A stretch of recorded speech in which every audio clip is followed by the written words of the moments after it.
I'm Ted Rowlands, filling in for Vinnie Politan tonight on VPI, and today we are at the Ada County Courthouse in Boise, Idaho, as we anticipate the sentencing hearing for Bryan Kohberger. This case has caught the people's attention not only here in Idaho, but across the world. It is one of those cases that hit home because of the just brutality of these 4 beautiful lives that were lost. And then there was this suspect. Then we had this twist where this guy who was going to trial saying, I didn't do it, and was going to point the finger at other people. He then said, you know what, I did do it. Please don't give me the death penalty. It's a huge day coming up, the sentencing in this story. Here is the story. In the early morning hours of November 13th, 2022, a brutal horror unfolded in a quiet college town. 4 University of Idaho students, Kaylee Gonzalez, Madison Mogan, Xana Kernodle, and Ethan Chapin, were savagely stabbed to death in their off-campus home. The scene, a nightmare. Untouched valuables, no sign of forced entry, and 2 surviving roommates asleep just steps away. Panic rippled across Moscow, Idaho. For weeks, grief-stricken families and a shaken campus waited, desperate for justice. Then, a stunning arrest. Bryan Kohberger, a criminology PhD student studying just miles away, was taken into custody. DNA from a knife sheath, cell phone data, and eerie surveillance footage allegedly tied him to the scene. As a trial date drew near, there was another twist, a guilty plea. And now, as we await sentencing, questions still remain in this high-profile case. So ahead of the sentencing hearing that will be taking place in the building behind me, Kohberger was in court, and they hammered out basically the plea deal. He came in and he admitted to the murders, all 4 of these murders. And the deal is that he'll be sentenced to 4 life terms consecutively, no parole, and he won't theoretically have any appeal. Now, he'll still have a right to appeal, but he agreed to it. He came into court, and this is what transpired. Mr. Kohberger, do you understand the charge in count 1, burglary? Yes. Do you understand the maximum penalty? Yes. Do you understand the charge in count 2, murder in the first degree? Yes. Do you understand the maximum penalty? Yes. Do you understand the charge in count 3, murder in the first degree? Yes. Do you understand the maximum penalty? Yes. Do you understand the charge in count 4, murder in the first degree? Yes. Do you understand the maximum penalty? Yes. As to count 2, murder in the first degree, as it relates to the murder of Madison Mogan, how do you plead guilty or not guilty? Guilty. As to count 3, as it relates to murder in the first degree for the murder of Kaylee Gonzalez, how do you plead guilty or not guilty? Guilty. As to count 4, the first degree murder of Xana Kernodle, a human being, how do you plead guilty or not guilty? Guilty. As to count 5, first degree murder of Ethan Chapin, a human being, how do you plead guilty or not guilty? Guilty. Okay, time for the first question of the night, and that is, will Bryan Kohberger actually say what happened? Will he give the details of the murders that only he can provide? Here to help us answer those questions, Court TV field reporter Cody Thomas. He's back at the studio, and here in Idaho, Attorney John Pryor, who represented, of course, Chad Daybell. Cody, you were out in Moscow, Idaho on a few occasions, and trying to learn more about the crime scene there. Fill us in there and help us answer this question, because it's a big one. Well, yeah, Ted, I went to the crime scene out there in Moscow, to the location where the house used to be. That was before it was demolished in December of 2023. There were still memorials there, and we were able to take video of the surrounding area so we could give you a lay of the land to see what investigators have been looking at as they tried to figure out what Bryan Kohberger did, and not only that, how he did it. Of course, this is the space where the home would have been, in between these private residences, and over to the left these apartment buildings. Now, people who lived in this apartment building back then said it used to be pitch black all throughout this parking lot. As you can see, there's no street lights anywhere, but soon after those murders, this light bulb right here, people who lived at the residence say this light bulb was replaced to give it a little more illumination around this area. And of course, they still have it roped off. Not too long ago, all of this was sealed off by crime tape. And here's some of those memorials I was talking about. As you can see, flowers, stuffed animals. Put a little bit more in focus here, some candles. Looks like a framed picture right there. Obviously, these girls and Ethan were very much so cared for by the community. And you can see this fence going up the right of where the property would have been. Now, all of that is, of course, private property. We can't go up there.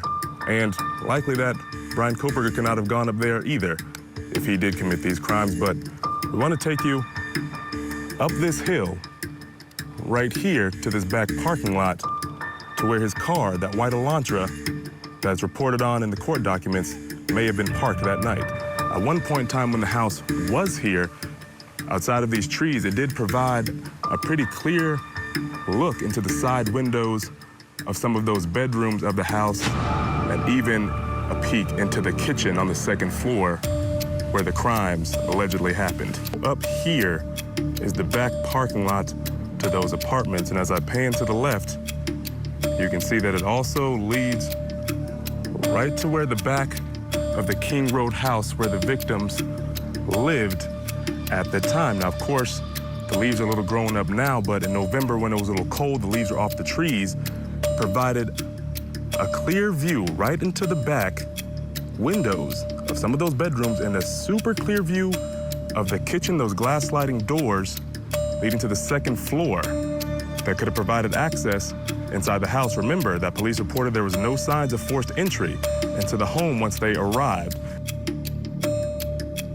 And Ted, naturally, as I was out there, you saw the house was not there when I was there, but I was sort of trying to put myself in Bryan Kohberger's head, trying to make a 3D model of what the house would have looked like in person, just to kind of make sense of how he would have done some of the things that he's now admitted to. But again, unfortunately, the house wasn't there, so I couldn't really see it visualized there in person for myself.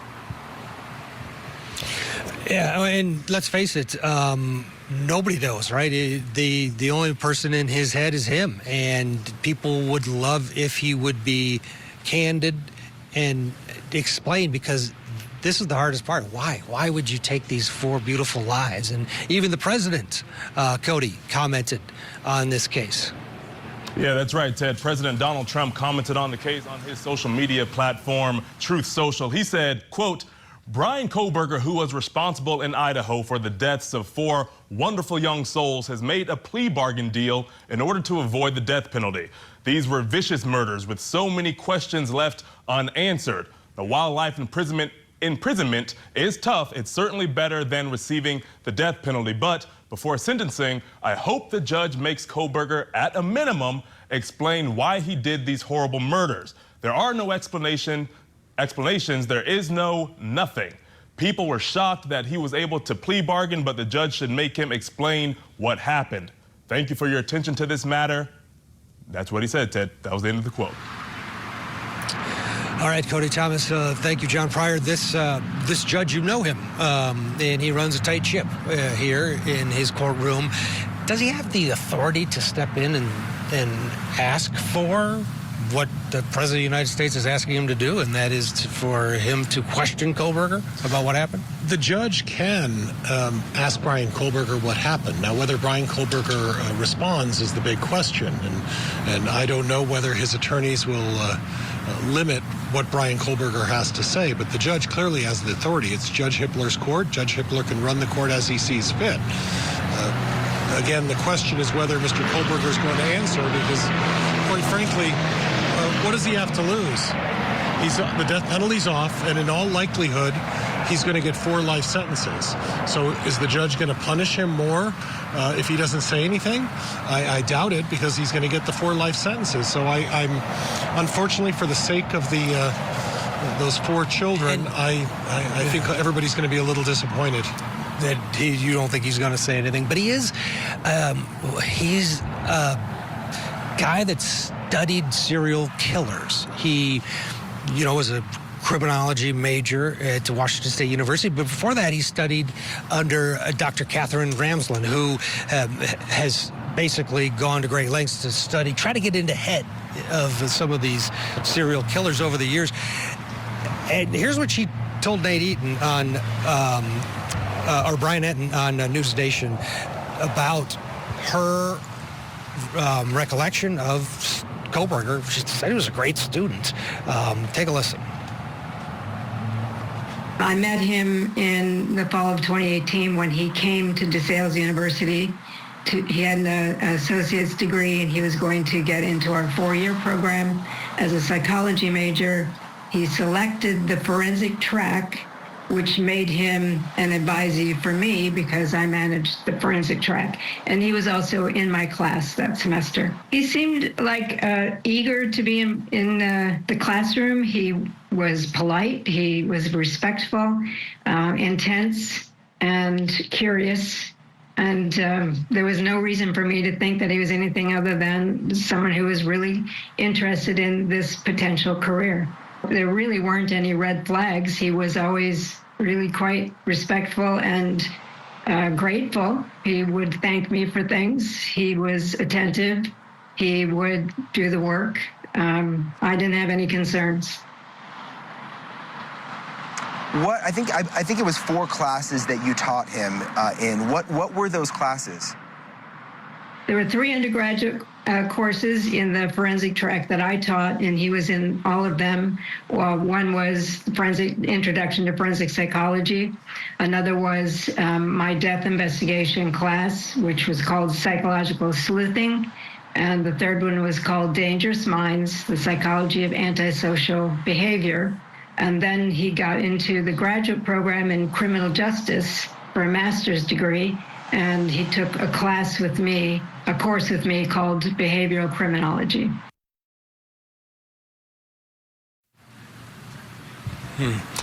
Okay, John, this is a guy who studied it. I can't imagine he's just going to go away quietly. We'll never hear from him again. That's what he wants. Now, I don't think he's going to say anything in this courthouse, but is it fair to say we're going to hear something from him? He's going to do some sort of interview, something to put himself up to where, with those others that he was studying, in his demented mind. Well, I agree with you. I don't think we're going to hear anything in the courtroom, but I don't think you've heard the last from Bryan Kohberger. I think there's something in the works, and I think there's some sort of something that's going to happen. I based on what your expert talked about just earlier, I think that given his mindset, I agree with you. Something's coming. And maybe it will be in this courthouse. We'll have to wait and see. When we come back, we'll talk about what life is going to look like for Bryan Kohberger when he is sent to prison for the rest of his life. Stay with us. Nobody understands exactly why, but he was stalking them. He was hunting them. Bryan Kohberger accepted a plea offer. A shocking turn of events. Have you plead guilty or not guilty? Guilty. Convicted killer Bryan Kohberger will learn his fate for murdering 4 Idaho college students. He is the boogeyman. And come face to face with the families of his victims. I pray that we have justice. The sentencing of Bryan Kohberger. Live coverage begins Wednesday morning, only on Court TV. On the morning of November 13th, at 11:58 a.m., a 911 call was placed to the Whitcomb Dispatch Center reporting an unconscious person. The call originated from inside the residence and was made from the phone of one of the surviving roommates. Moscow Police Department officers responded and located 4 victims, 2 on the 2nd floor and 2 on the 3rd floor. The Latah County coroners conducted autopsies, and detectives have been provided with the results of those autopsies. We know that the autopsies confirmed the identity of the 4 victims, determined the cause and manner of death as homicide by stabbing, and determined that it was likely all 4 victims were asleep during the attack. Some of the victims had defensive wounds, and each victim was stabbed multiple times. That information, which was presented so clinically, at a press conference, is brutal. When you think about what these 4 young people endured, they were murdered while they were in different states of sleep, waking up. Imagine waking up to a homicidal maniac with a knife stabbing you multiple times to death. Will we find out this whole story? Well, we don't really need to, because we know how horrific it is. We know what happened to those 4 innocent lives while they were just being young adults at college. And a monster named Bryan Kohberger stalked them and slaughtered them while they slept. Here's Steve Gonzalez, father of Kaylee. You read the affidavit and you just find out that nobody understands exactly why, but he was stalking them, he was hunting them, he was just a person looking for an opportunity, and it just happened to be in that house. And that's hard to take. It's very hard to take. And I've said this before. I thought maybe I should have put her in some gun safety courses, have done something, but she had her phone right next to her and she couldn't call 911. So these were just girls that went to sleep that night, and a coward, a hunter that went out and he picked his little opponent that was girls, and that's probably why the house was targeted. It was because there was just girls there. Okay, that brings us to our next question. What will prison look like for Bryan Kohberger? Let's bring in our guest still with us here, John Pryor, who represented Chad Daybell, and Dr. Janie Lacey, psychotherapist and CEO of Life Counseling Solutions. Dr. Lacey, he's the worst of the worst. How will he be treated once he's in prison? Ted, Kohberger's prison experience will be significantly different than the general population. And I believe that's largely for his own protection, right? Given the high-profile nature of this case and the allegations he's facing, he likely will remain in protective custody or administrative segregation for the foreseeable future. So what this means is 22 to 23 hours a day in a cell with minimal human contact. And for someone with his academic background and apparent need for intellectual stimulation, this isolation can be particularly challenging. We often see inmates in these situations experience depression, anxiety, and what we call stir-crazy behavior. But I do believe that Kohberger may actually adapt better than some due to what I find to have been reported for his preference for solitude and his ability to occupy himself mentally. His criminology studies might even help him understand and navigate the prison hierarchy and the unwritten rules. But the most concerning aspect, Ted, would be the long-term psychological effects of prolonged isolation. We've seen this lead to deteriorating mental health, paranoia, and in some cases even cognitive decline. And prison staff, they'll need to monitor him closely for potentially self-harm behaviors, especially during high-stress periods. So his notoriety, Ted, means he'll likely never experience normal prison life. He essentially be living in a controlled, isolated environment that's designed as much to protect him as it is to contain him. John Pryor, you've been to the only maximum security facility in the state of Idaho. It's 10 miles down the road, approximately.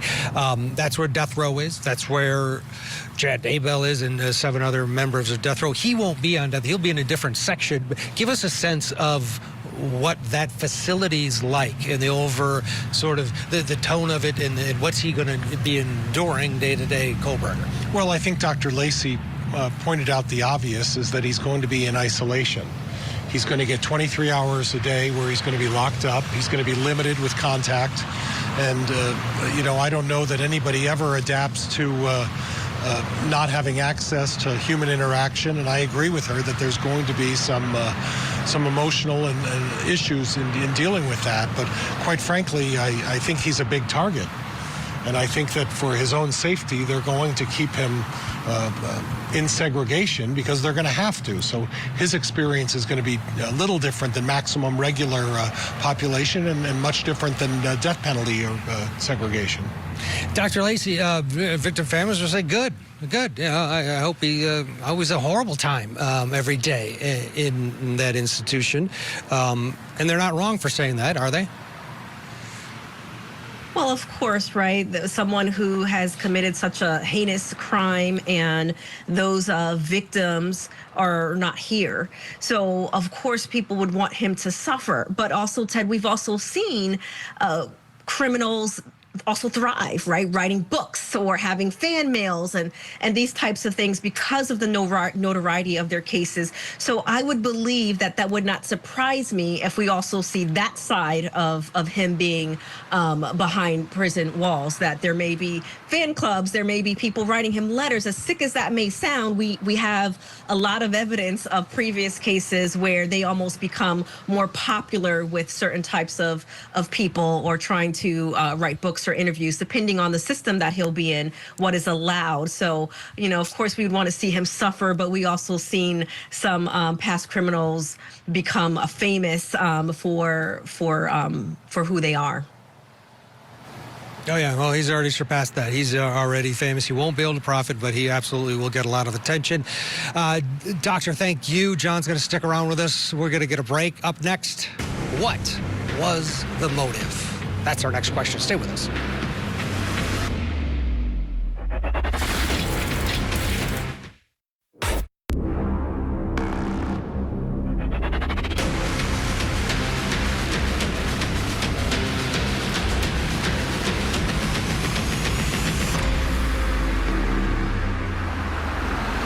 I'm Ted Rowlands, filling in for Vinnie Politan as we continue the investigation into the Idaho student murders.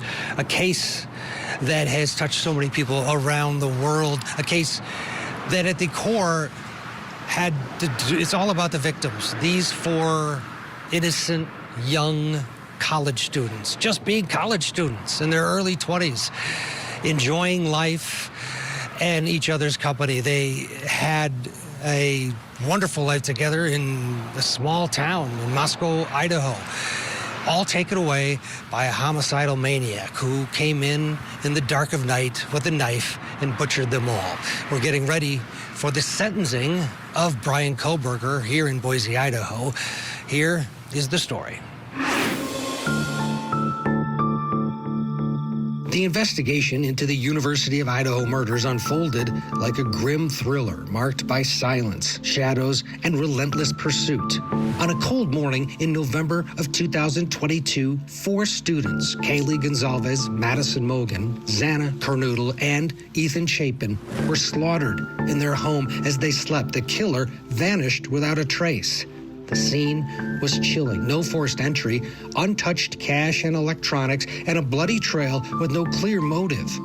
Pressure was mounting on the investigation. Fear had gripped the campus and community. Then, a breakthrough. A knife sheath left behind, DNA was recovered, and surveillance footage showing a white Hyundai Elantra circling the neighborhood. That would lead to the arrest of Bryan Kohberger, a criminology PhD student with a chilling fascination with the criminal mind. Just before the case was set to go to trial, an announcement that shocked many, including the victim family members, a plea deal that spared the killer's life. Now, as we're closing in on sentencing, many wonder whether we'll learn more about why this horrific crime took place. A lot of the details of what happened have been kept under seal because of the gag order that was in place for such a long period of time. That gag order has been lifted, but the documents that were under seal, all those reports, they're still under seal. They'll be dripped out piecemeal over the next weeks and months. Judge Hippler said he's going to look at all of them before he releases them, so it's going to take a long time. And during this entire process, police really didn't say much. They knew a lot more that they could share and would share. Here's what they did share with the public. Officers discovered the bodies of Ethan Chapin, Xana Kernodle, Madison Mogan, and Kaylee Gonzalez inside the residence on King Road. The 4 were stabbed with a knife, but no weapon has been located at this time. Chief, have you identified a motive? That is part of the investigation, and that will come out as we continue the investigation. But what we still ask is for people to continually send us things in the tip line. We are still looking for more information. We're still trying to build that picture, just like we have stated all along. We're putting all the pieces together, and that will help. This investigation is not cold. We get tips every day that are viable. Every single day, we get a good amount of viable tips, and those tips help us do everything from clear people who maybe there was some speculation about to further some of the theories that we're working on. Eventually, we're going to narrow in on exactly what happened and who did it. And what will be fascinating is when law enforcement is able to speak, which they have indicated they will do after the sentencing has been completed, because this was such a unique investigation, and they did such a wonderful job to get the car, get the cell phone, and of course they had that sheath, they had that DNA there. The question, though, that we're asking is, what was the motive? Why? Why did Bryan Kohberger murder these 4 innocent young students? Here to help answer that in Idaho, attorney John Pryor, who represented Chad Daybell, and former homicide detective Chris McDonough. He's also with us. He is the host of The Interview Room with Chris McDonough. Chris, good to see you. What's your take? You've done a lot of work on this case. What's your take on the motive part? We now know most of the other pieces in terms of that night, his movements, but why? Yeah, Ted, I think what we're going to end up seeing over the next couple of weeks are 2 primary hypotheses that are going to present themselves. The first one, in my opinion, is going to be a disrupted sexual fantasy. And what I mean by that is, remember, if he had targeted that house, i.e. the Maddie, and he was up there, he was interrupted while committing the crime by Xana. And so that in of itself could have escalated his violence to the other 2 victims, Xana and Ethan. And I don't think he was expecting Kaylee in that particular room, because he had a particular fantasy that he wasn't able to execute. And we have evidence of that based on his digital footprint, the type of pornography that he was searching, the type of wound patterns that the victims had, and then, of course, the crime scene dynamics themselves. And then the second hypothesis is a personal rejection and rage. A guy like Kohberger is empty inside, and he started giving us signals of that when he was younger. He wrote it online, etc. He started potentially taking personas of other individuals, like this Papa Rogers guys. We don't know for sure if that's going to be him. That's going to be really interesting to hear the police say. But remember, he was rejected by a lot of women that he went on dates, and they just said, this guy is weird. So I think we're going to see a lot of information start to flow around those 2 hypotheses. Jen, do you think we'll ever really know? I think at some point we're going to know what made him tick and why this happened. Yeah, I mean, I think Chris accurately reflected the 2 hypotheses, and the concern is he showed up with a knife, so obviously he intended on doing something that night. And I think what happened is that there were more people there than what he expected, and that's why we got what we got in this particular case. But he had gone to the house many times before, according to the cell phone data. Did he know that this was the night, or had he done dry runs before and maybe something triggered him? Well, do you do a dry run with a butcher knife and a hunting knife? I don't think he might have. Well, I mean, yeah, maybe not. Again, why do we care? I mean, why? Well, there's 4 innocent children that were slaughtered. And he's a demented monster. Take him out back. I mean, what human nature? We want to know. We want to know because it's scary. Well, we do want to know, and really, it would be nice to know for some closure for the 4 families. That's really why we want to know, so that they can have at least some closure and some understanding of what and why this took place. But I think it's going to be a while before we find out what truly happened in this case. Chris, do you think at the sentencing hearing, Bryan Kohberger is going to make a statement, A, and B, come up with any detail? Or is that something that we'll likely have to wait for? Well, you know, it's a 50-50 I think, with Bryan Kohberger, because if the families make a statement that he feels is incorrect, he is the type of personality that will try to correct it. If, you know, we have evidence of that through some of his student contacts, some of his other family contacts who say, you know, he's OCD, etc. We have evidence of that he was cleaning his car. So he's not going to let a mistake get by. Now, whether he shows it initially tomorrow, I'm 50-50 on that, but at some point, he's going to show us he's going to take that mask off and show us exactly what those 4 victims saw in that house.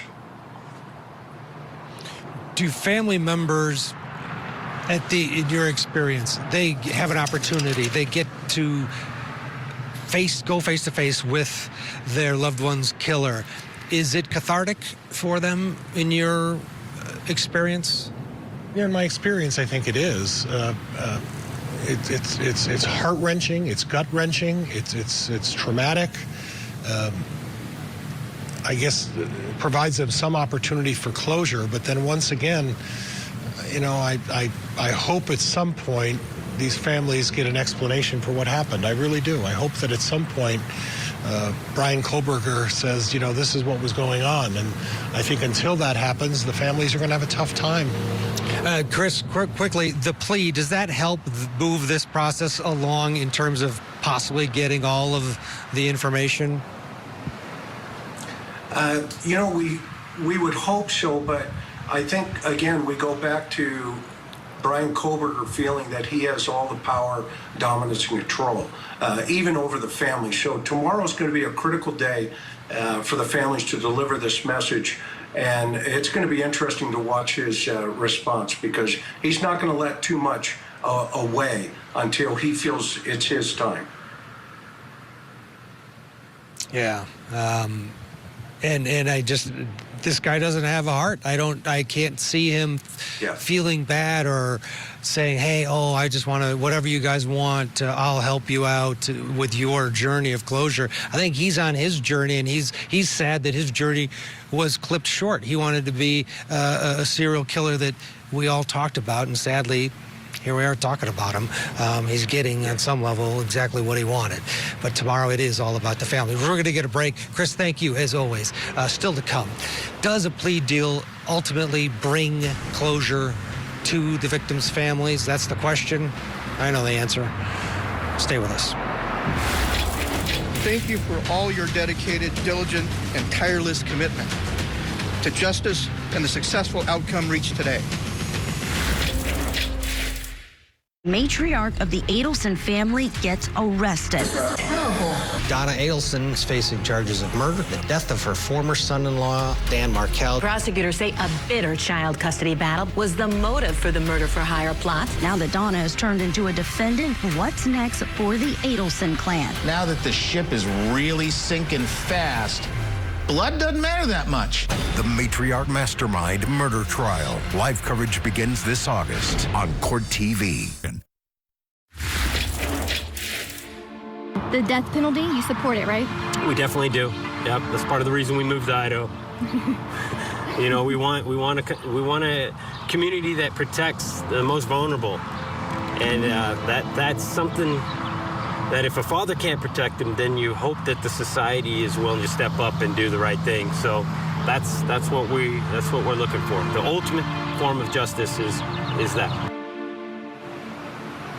That was Steve Gonzalez talking to Court TV, obviously years ago. After it was the 1-year anniversary, actually, of his daughter Kaylee's murder, and you can hear it. He wanted the death penalty. He was all in on that. Part of the reason he said he moved to Idaho, and they didn't get that. These families were not consulted. At least Gonzalez say they were not consulted, and they were just told that this was something that was hammered out with the prosecutor Bill Thompson and the defense that Bryan Kohberger would evade the death penalty and plead to guilty to 4 murders and spend the rest of his life in prison. Shannon Gray is the attorney that represents the Gonzalez family. Here's what he said about the plea deal. It was a hard day for him. You know, Christy told me that it was probably one of the second hardest day of the whole time that they've been involved in this. The first was finding out that Kaylee had been murdered, and then the other day for the pleading. You know, it was not only that the deal that was struck really didn't get a lot of victims' input at all, if not any. But it was also the process, the way that they did it, which was so brash and unprofessional. You know, getting an email about the offer, talking to us a little bit about it on Friday, and then rushing to do the plea, you know, a day and a half later. So the whole process really put a bad taste in everybody's mouth, and really a horrible ending to this, you know, over 2-year process, what they've been going through, this kind of hell that they've been going through. Obviously, the Gonzalez family not happy. Some time has passed. And the question we're asking is, will this plea deal at the end of the day, having this case over, bring victims some much-needed closure? To help us answer the question, we still have John Pryor with us. Howard Blum is also with us. He wrote a book on this case. Howard, what's your take on this plea deal and the effects of it? Maybe not now, maybe not in the next few weeks or months, but in the years to come, when there are no appeals, when Kohberger is no longer a headline, will these families get closure?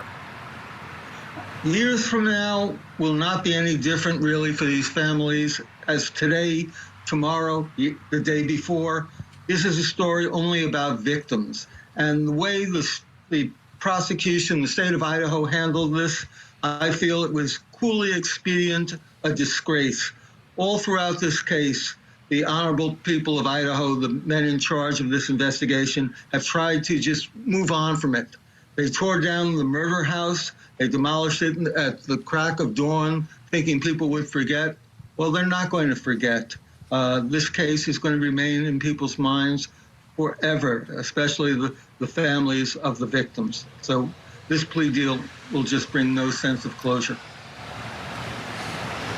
John, what about the argument that many people have made is that if you're a state like Idaho that does have a death penalty on the books, isn't Bryan Kohberger the poster boy? I mean, no offense to your client, Chad Daybell, but I mean, Bryan Kohberger is the worst of what he did, how he did it, the calculating, the cunning. He is the boogeyman.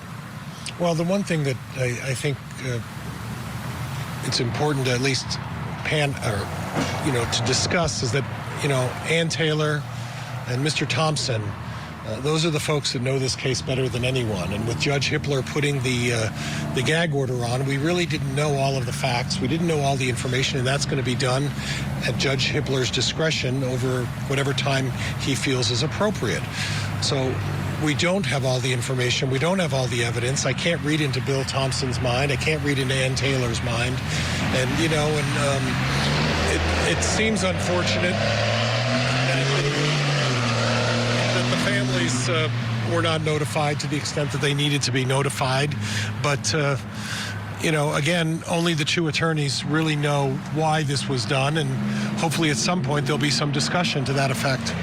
And Howard, let's face it, we don't know everything, but we do know that the defense was trying to bring in other people as potential culprits in this. Now, they were denied by Judge Hippler in terms of the other parties, but they would have been able to use cross-examination with the roommates. This would have been difficult for a lot of people involved. And to John's point, we don't know everything. Well, to John's point, respectfully, Bill Thompson spoke at the plea bargain hearing. He pretty much laid out the state's case, and it was a very convincing case. And before this settlement deal was made, the defense had lost two major trial balloons that they put out. They tried to put out the alibi defense, and the judge said that wasn't an alibi. They tried to do the alternate perpetrators, and that didn't fly either. Bill Thompson and the prosecution were holding all the cards at this point, and yet, for some reason, they decided to make a deal. Did they make the deal because, as every veteran trial lawyer knows, you never know what's going to happen in the courtroom? You might find one juror who has reasonable doubt. Or did, as I believe, did Bill Thompson just lose the appetite after almost 3 years of dealing with this horrific murder case, of dealing with this dispiriting case day after day? He said, enough, let's try to settle. I feel he lost the appetite for the fight. One of the other components in this equation, John, is the appeals process in a death penalty case. It is mandatory, it is paid for by the taxpayers, and it is relentless. It never ends. You're talking about decades in some cases of families being forced to go back into court and listen to how great this guy, this killer, is and how his life should be saved. Some very intelligent people dedicate their lives to saving people on death row. And it's hard to explain that to family members because they do want the ultimate justice, and they deserve that. But isn't that a valid part of the equation that at the end of the day, these families aren't going to have to deal with? They're not going to have to deal with him strolling into court asking a judge to give him a new trial or X, Y, and Z. Well, it is a valid point. You're going to do away with an appeal process that, like you discussed, can be strenuous, can be time-consuming, and it doesn't really come to any kind of closure, at least in the near future. I think it, again, we don't know all the facts and what was going on in Mr. Thompson's mind, and him giving a recitation for several minutes at a change of plea hearing doesn't tell us the magnitude of what the evidence was. But at this point, your point is absolutely correct. The avoiding all of that appeal and doing this, and you never know what a jury's going to do. So, yeah, there's pros and cons both ways. But again, really the only lawyers and Mr. Kohberger are really the only ones who are going to know, and we'll just have to wait to see what we find out. Yeah, we'll wait to see what we find out at this sentencing hearing, and then what transpires after that, because this isn't over after the sentencing hearing. Bryan Kohberger seems to be one of those people that's going to want his version of his story. I'm not saying it's going to be a true story, but it's going to be some sort of version of his story to be out there so that he will also be studied like he wanted to study serial killers. That was part of his quickly, Howard. Pardon me for interrupting. I was going to say, the families won't have to endure the appeals process, but they will have to endure Kohberger's celebrity, his notoriety in the years to come. All right. His book will get you got the last word in, Howard. Unfortunately, we got to run. The investigation will continue. Thanks for joining us. I'm Ted Rowlands, filling in for Vinnie tonight.